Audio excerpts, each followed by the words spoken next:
Scotland surprised me, and it's not the castles because everyone's seen that. What surprised me was everything around it. The little coffee shop that I almost walked past by, the bar that's tucked in between historical buildings that probably has a lot of history than some of the museums out there, and the hike that I almost didn't do because your boy was having too many Guinnesses the night prior. So if you're planning a trip here, whether it's a solo trip, a trip with your friends, whatever it may be, I want to show you what I did, the places I went to go eat, the places that I went to go see, and the coffee shops that I went to, but more importantly, for my people that like to drink out there, some of the bars that I went to. So I'm going to show you 6 of my favorite spots, even though there were so many, and at the very end I will have a few honorable mentions. And if you want to go to any of these places and check them out, everything is linked down below, and none of this is sponsored. This is 100% my take and my favorite places. Let's start with the places that I actually spent my time walking around. Most people go straight for Arthur's Seat and skip this one. I almost did too. This hill has better views than Arthur's Seat in my opinion, and almost nobody goes. It's just a few minutes away from Princess Street, and at the top of the hill, you will have panoramic views of Edinburgh. You could also see the ocean and the port on one side, and then on the other side you can see downtown. And there's a spot there where you can take the famous Princess Street photo, which looks like this. At the top there's the Old City Observatory that was built in the 1800s for people to go and look at the stars until the city got built, electricity started making light pollution. Now they rebuilt it into an art gallery, but when I went, it was closed. Maybe next time when I go, I will for sure go in there. And then on the outskirts of the hill, there's like benches. So you could literally sit down, have a lunch or have a cup of coffee and just stare into the abyss of Edinburgh and the ocean. And it's honestly a good time. And going here wasn't even a plan. It was a day where I was just walking around and I literally looked up and I was like, oh, what is this place? And I looked it up and it said observatory. And I thought it was like the one in Los Angeles where you can go in and they have that pendulum. I went up there and I just walked around, and it was a really cool place. And there's not that many people there. And you can see Arthur's Seat from that hill. And when I looked over, you just see hundreds of people. This place was a little bit more quiet, which I liked. So that's a really cool place to go. And if you're gonna go in the summer, I would suggest going towards like sunset time or sunrise, because I think that would be sick. Then I did the one that everyone talks about. I almost skipped this hike because I said earlier, I had a couple Guinnesses. 1 turned into 3, and then 3 turned into 6. And then there was a band playing at this bar, and then anyways, Scottish people love to drink. I'm not much of a big drinker, but that night was a lot of fun. So I woke up in the morning, I'm like, what am I gonna do? So I grabbed my 360 camera and I started walking around. I honestly looked left. I was gonna go get a Gatorade or like a Powerade or something and some water. And then when I looked, I saw the hill and I looked it up on my phone and I was like, oh, okay, like this looks pretty cool. So I ended up going back to my Airbnb, changed, and I went on the hike. And I'm glad I did, because I think this was the 3rd day. And when I was walking up there, I saw a guy with the Belgian Malinois, and I love those dogs. I walked up to him and I just started talking to him about the Belgian Malinois, and it turned out to be one of the coolest conversations I ever had. And I thought I wasn't recording on my 360 camera, but here's the footage of that conversation. Is that a Belgian Malinois? Sorry? Is that a Belgian? That is my man, yeah. Oh, it's a beautiful dog. Puppy. Beautiful. It's 10 months. 10 months? 10 months, just a baby. Shadow, see? Ready? On you go.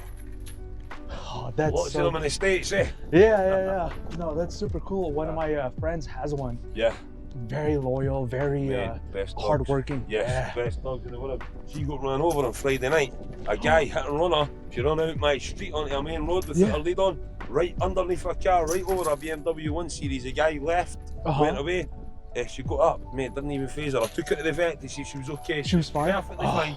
But mate, she didn't even crash, didn't break her nail, nothing. Nothing. They're very, very tough Just dogs. a tough dog. Very tough dog. But after that conversation, I went to the top. It was super windy. During May, I think it was raining there a couple of days prior before I arrived. So just a heads up, if you're going there during the rainy, wet season, make sure to bring some shoes that you can actually climb up and not slip around. But I went the back way, so I went up this like dirt hill. It was a little bit muddy in some places, but it was a dirt hill. There's an actual trail Hill, I believe, on the other side. I'll put it somewhere here on the screen. The views at the top, amazing. Beautiful panoramic views of Edinburgh. I didn't spend too much time out there, but there were so many people. It was just breathtaking all the way around. But one of the coolest things that I saw was this girl who was laying down in the tall grass, and since it was windy, the grass was like moving, and she was literally just laying there, just chilling. It kind of represented what a lot of the people were doing up there, because there were people just sitting down, people reading, people having picnics. It was just a cool thing seeing that people were doing nothing but something at the same time. And I don't know, I thought it was just really cool seeing that. And then I walked into this one almost by accident.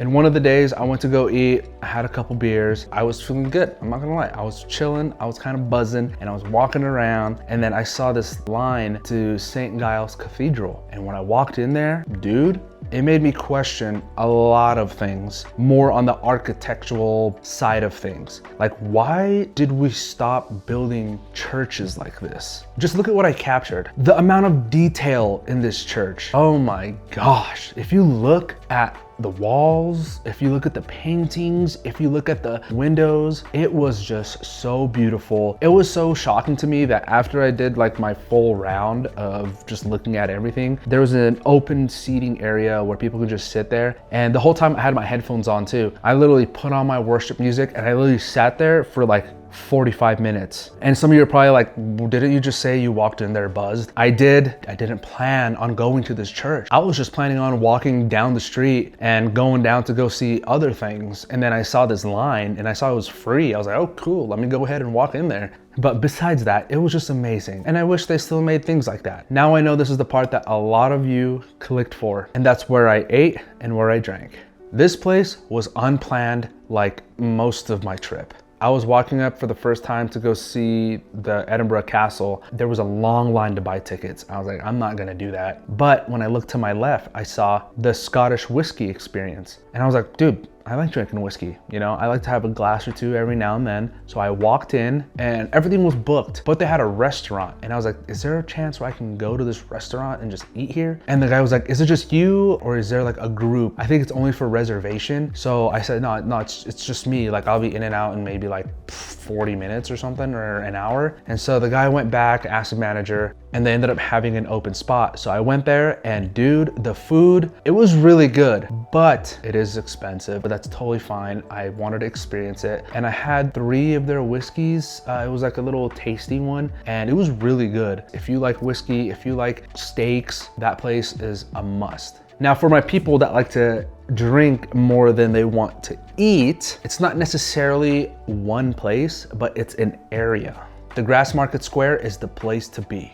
And this square has so much history behind it that I want to share with you guys a small thing that I found out and I did some research on about that area. It was a place where they used to hang people. I think that's so crazy to me. And now it's just lined with the restaurants and bars. On one side of the Grassmarket, I believe the west side was where the gallows were. So it's kind of crazy to think. I don't know. I think like this where if I go to a place and I know the history behind it and then I'm there at the moment and I'm just there scratching my head like, this is where people's lives ended. And now this whole area, there's bars there, there's a restaurant. And to me, if the streets could talk or if the walls, the buildings could talk, I bet they would have the craziest stories. But in that area, there was 2 bars that I went to, and one bar I do want to mention, which I thought was pretty cool. The 2 bars I went to was Biddy Mulligan's and Fiddlers Arms, both cool places. And the 3rd bar that I wanted to mention is that there is a small bar right next to Biddy Mulligan's, and I think the name is the smallest bar in Scotland. Let me double check that real quick and I'll put it right here. I walked in there and I was like, dang, this place is freaking tiny. So I thought that was really cool. Biddy Mulligan's is a pretty popular area. I actually became friends with one of the bartenders there, and he said that was a very big like touristy spot where a bunch of people that would go visit, backpackers, they would go there and drink. So that's why it was a very popular bar. There was a lot of bands playing when I went. It was super cool. And the other bar that was pretty low key, and I heard they had really good food, but I went there to a time where they stopped serving food, was Fiddler's Arms. And it was cool. I was sitting outside, I was talking to the security guard, having my Guinness. I was looking up like in front of me and an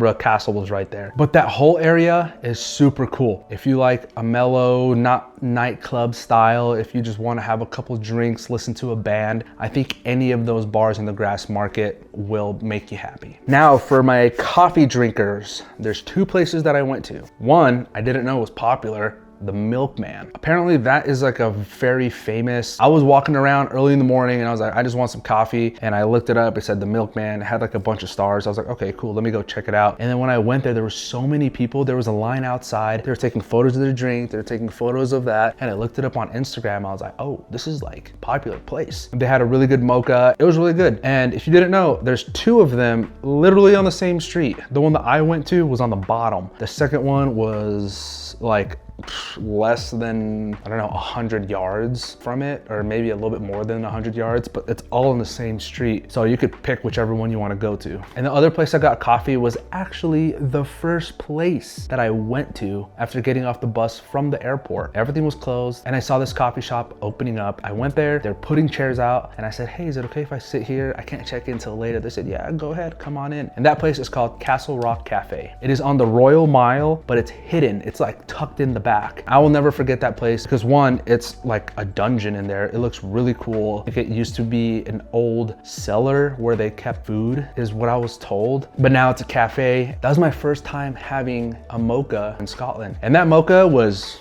really good. And then the atmosphere was super, super chill. So those are the places that I absolutely loved and I will definitely go back there whenever I go back and visit. But these are some of the honorable mentions that I think that some of you might want to go check out. I got some footage of some of the places, but some place I didn't. One of the first places is a place where I went to go eat. It's called The Inn on the Mile, where the bottom is a restaurant and I think that's like a hotel up top because when I went in, there's people checking in. I had one of their beef dishes, which was really good. They had an okay sized menu too. It wasn't too much. So if you want to check out that place, it was really cool. The atmosphere is great. Another place for you coffee lovers is called Cafe Nero. And I believe that's like a chain. I didn't really look into it, but it looked like a normal, like a Starbucks or your typical beans and brew, but they had a really good mocha too. I had their croissant there too, their chocolate croissant. And then another bar that I went to a lot, not because I like the bar, but it's because the bar was right next to my Airbnb entrance, was called the Abbey. It's not on the Royal Mile. It's, I believe, a mile away. I honestly think it is a mile away from the Royal Mile. And that was where I had my first ever Scottish breakfast, which coming from a Filipino, that breakfast was okay. Yeah, that's all I'm gonna say about it. And if you're a Filipino that's visiting there and you miss home, guess what they have in Edinburgh that surprised me? They have a freaking Jollibee, dude. So I just got out of the bus from the airport. I looked and I was like, man, that's a cool building. I looked it up on my phone. I was like, oh, that's the castle. And then I was looking around and the bus moved. It was like a movie. The bus moved and I just see a red sign with white lettering and it said Jollibee. Your boy got so excited. I was like, I'm about to eat at that place. As soon as I check in, I'm coming back out here and getting some. Now it's not like the real one. It's not like the one in the Philippines. So give it some grace. But I was just happy that I saw my Filipino restaurant out there, you know what I'm saying? I love Jollibee. Check it out. Even if you're not Filipino, go check it out. They have a really good rice and really good gravy. So check it out. Enough of that.